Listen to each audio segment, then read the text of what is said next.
며칠 전 서울의 한 지하철역에서 중국인이 쓰러져 있다며 신종 코로나 바이러스가 걱정된다는 내용의 인터넷 카페 게시물입니다. SNS를 타고 삽시간에 퍼진 이 사진 속 주인공은 그러나 술을 이기지 못해 쓰러진 취객일 뿐이었습니다.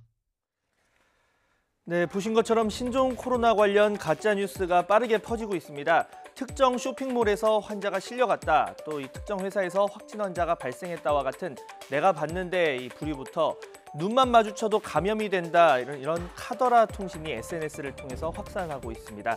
각막에 침이나 분비물이 들어가면 감염 가능성이 있긴 하지만 단순히 마주친다고 감염이 되지는 않습니다.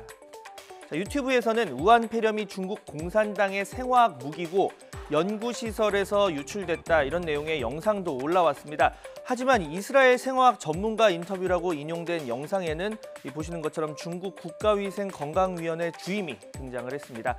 아예 뉴스 형식을 빌리기도 하는데요. 이 감염자 기침 한 번으로 주변 14명이 동시에 감염된다. 또 폐렴 확진자가 9만 명이 넘었다. 이런 확인되지 않은 내용이 공유되고 있습니다. 불안감이 확산되기 때문에 괴담이 나온다고 생각이 들기 때문에 정부나 아니면 관련 단체들이 진행 상황이나 현재 어떤 단계에 있는지 하는 부분을 적극적으로 알릴 필요가 있다. 중국인과 중국 동포 상대로 한 이 혐오성 가짜 뉴스도 있습니다. 중국의 신종 코로나 환자들의 공짜 치료를 받으려고 대거 국내로 들어왔다거나 그럴 경우에 우리 돈으로 치료비는 물론 생활비까지 대준다 이런 내용 등인데요.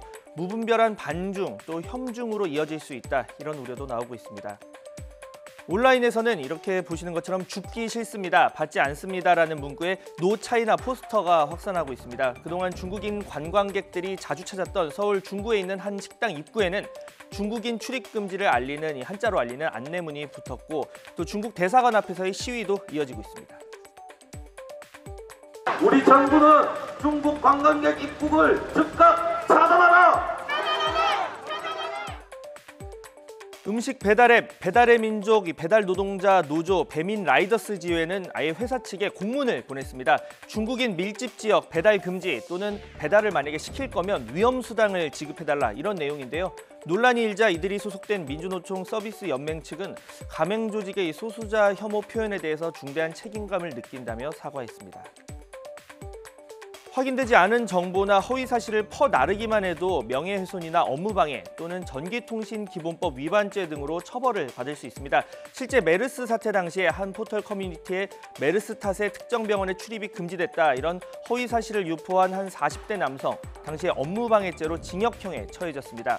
중국 그리고 우리 정부의 투명하면서도 빠른 정보 업데이트가 물론 필요하겠지만 공포심을 이용해서 혐오를 불러오는 가짜뉴스 자칫 본인 빼고 아무도 안 믿는 이 불신 사회로 번질 수 있다 이런 우려도 나오고 있습니다.